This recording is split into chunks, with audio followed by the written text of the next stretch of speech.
is Larry Fessenden. Welcome to Disconnects. Disconnects is a new website in which I try to examine with fresh eyes some of the most pressing matters of the day.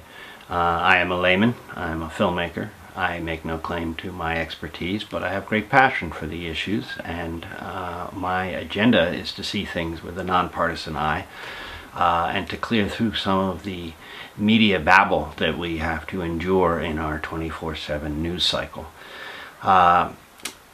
One of the things I want to do is present some video interviews with some people that I find compelling and who are contributing to maybe a fresh outlook on some of the topics of the day. My first guest is SEBASTIAN Junger. He's the author of A Perfect Storm. He's the filmmaker behind RESTREPO, and most recently he's the author of a slim volume called Tribe that I found to be incredibly insightful.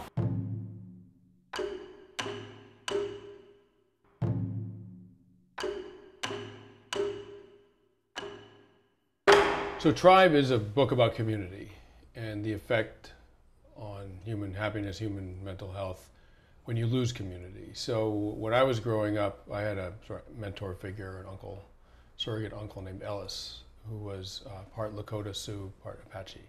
And he was born on a wagon out west during the Depression. And I remember him saying to me, these were his words, he said, you know, all throughout the history of the United States, along the frontier, white people were always running off to join the Indians. But the Indians never ran off to join the white people. And he said people always go, if they can, they go towards the tribal because they're always seeking community. And I sort of filed that away. And then, you know, literally decades later, I was with American soldiers in a lot of combat in Eastern Afghanistan. And after their deployment, they were in Italy at where they're based, and you know, pretty traumatized by the deployment. But most of them didn't want to go back to the United States. Most of them wanted to go back out to this remote outpost on a hilltop called RESTREPO, where they'd been in combat almost every day, incredibly harsh conditions. And I remember what Ellis said, and I just thought, why? Why does no one want to come home? What is it about modern society that actually is so sort of unappealing once you've been exposed to a more communal kind of existence? Of course, a platoon in combat is an extremely communal existence. It reproduces our evolutionary past very, very closely. And that got me thinking about PTSD and the incredibly high levels of it in the US military. And I had the idea, maybe soldiers aren't messed up by combat. Maybe in some ways, the experience of combat is an experience of the way things should be. And I don't mean violence, I don't mean war, I mean community, communalism. And that if you're exposed to that kind of communal life, in an outpost or wherever it may be, and you come back to the great American suburb, maybe a healthy reaction to the great American suburb is depression, is paranoia, is a desire to leave and go back to the sort of war zone where things actually are more human in a funny way.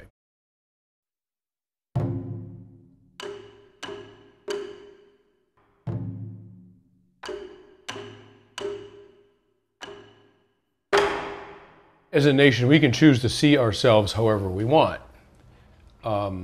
We are choosing to see ourselves as a nation divided into roughly two groups that have nothing in common, that are locked in a zero-sum battle for political and economic control. We're choosing to see ourselves that way.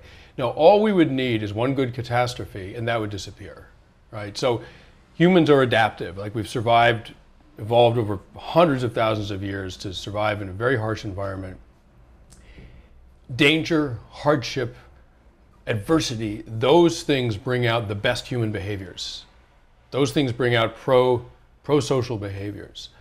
When there is no danger or adversity, that allows people to act with more self-interest rather than group interest, which is another adaptive trait, right? But as soon as a catastrophe sets in, as soon as the enemy is on the, on the ridgeline, right?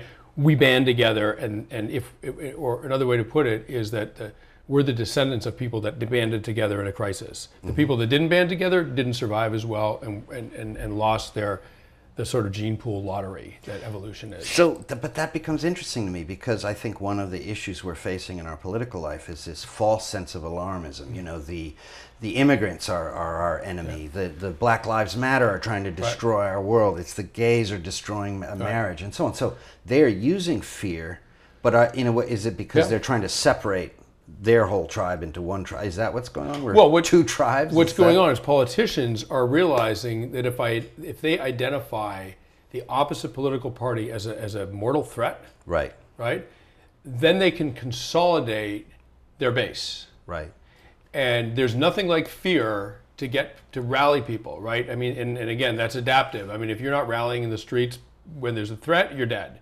So if politicians can point to another group in the country and say they're the enemy, and if you don't come out and vote, if you don't rally on the streets and come out and vote, those people are going to take away your rights, maybe your life. So it's a very, very effective political strategy for winning an election. The problem is you're doing that at the expense of the nation.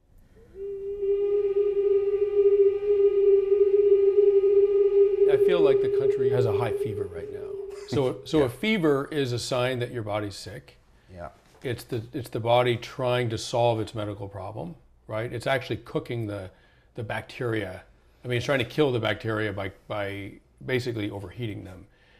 The danger is that if your fever is too high and goes on too long, it can kill the patient, right? So with America, I think we're in a fever right now, and the question is, this change that we're going through, is it going to save us or is it going to kill us? I mean, clearly both political parties were elitist criminal. I'm just going to say it. They were elitist criminal cartels that really existed, at least in part, to serve their own interests, right? They also were a function of our democracy and governed, but there was a sort of self-serving element, which is why I use the word criminal, that came at the cost of the welfare of the nation, and that's pretty clear. They're both deeply elitist organizations. And Trump came along and Bernie Sanders came along and said, we're going to tear that up. We're not doing that anymore. Mm-hmm. I think Trump's message was deeply dangerous to the country, because what he did was he got elected by identifying segments of the population as the enemy. And when you start doing that, you start dividing the nation. That kind of rhetoric will destroy the country way faster than Al-Qaeda ever can, right? Here's the thing, we know from twin studies of identical twins, that political belief is around 50% genetic, right? So around half of your political belief is genetically determined, is inherited. And around half is acquired from experience and exposure, right? So if your political belief is wired into your DNA, that means it had adaptive value, it had survival value in our evolutionary past. It means that conservative thought and liberal thought both protected society from outside enemies as well as internal discord and unfairness, right? Both are a threat to a group. You have internal unfairness, the group splits, that's not going to work. You have an outside enemy, you don't defend against the enemy, you get killed, that's not going to work. You need both sort of basic worldviews in order to have a safe, productive society.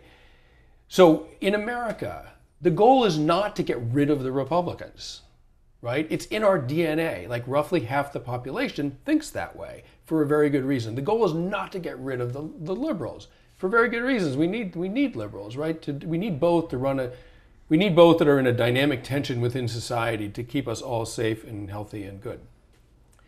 But what we don't need is a power structure that is self-dealing, that is self-serving, and that disenfranchises working people.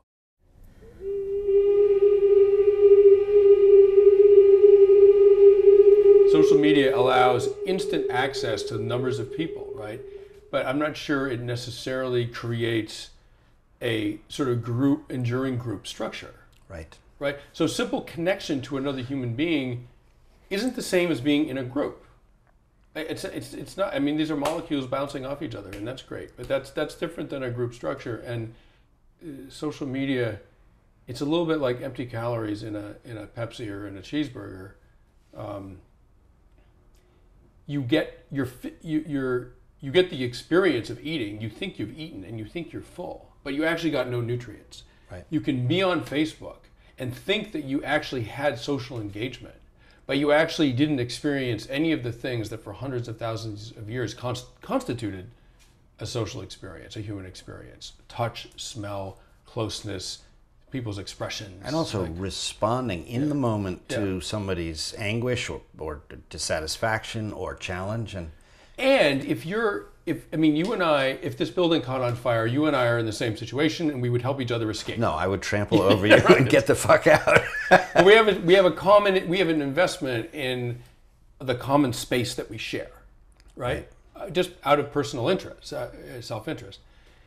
On social media, you're not sharing a common space, right? So no one's invested in anything. Right. It can be totally self-serving. Usually the people that you have social relations with, you share a campfire with, you have common enemies, common concerns, common food sources. Like you're part of the thing that's keeping you and everyone else alive. That is what human society is. And you can't really just say, oh, well, that's all happening online now. It's actually not happening online. Something else is.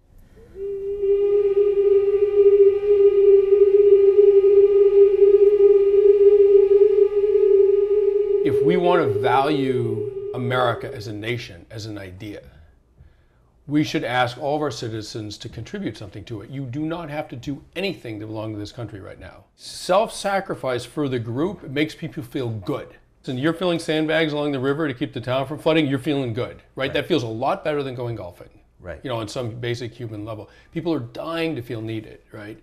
And the thing is, this wealthy, safe, modern country that we have, there's almost never a circumstance where our direct participation is required. All right, if I could sort of shape American society for a while, if we want to play that game, I would say national service with a military option. Mm-hmm. Somewhere between 18 and 24, you have to serve 18 months or whatever it is. Right. But and you can work in the national parks, right? Whatever. I mean, that sort you of can thing? work in whatever it is. You can join the Peace Corps, whatever. Right. I mean, anything, but something that where you have some skin in the game of this nation, right? Yeah. I think there should be a new kind of urban planning that acknowledges the need for community, and that sort of communal spaces are sort of organized in such a way, living spaces are organized in such a way that maximize human contact and human sort of co-investment in one another. And I also think this sort of partisan rhetoric actually is a very serious matter that affects everything sort of down the food chain. To the common citizen. And I think it's a much graver national threat than Al-Qaeda. And I think it deserves its own sort of congressional commission. If I could enact this, I would. A congressional commission that's charged with overseeing divisive rhetoric. And that when it decides that something is divisive to a level that's endangering to the country, to the national unity, that it denounces it and asks the offending political party to denounce it as well. I mean, I think that would be an enormously healthy, reassuring thing to have in government. Do you carry a gun when you're out in the field? Overseas? No. Yeah. No, you're a journalist. You have a notepad? I'm a notepad. I'm with very heavily, I have the best security detail on the planet. I'll say, man. Which is a platoon of American Airborne Infantry, whose right? only mission is to protect you. That's right. Yeah. No, that's never even crossed my mind. Well, listen, man, we could go on and on, but thanks so much. I really enjoyed it. Thank you for taking an interest in my book. Yes, Tribe, folks.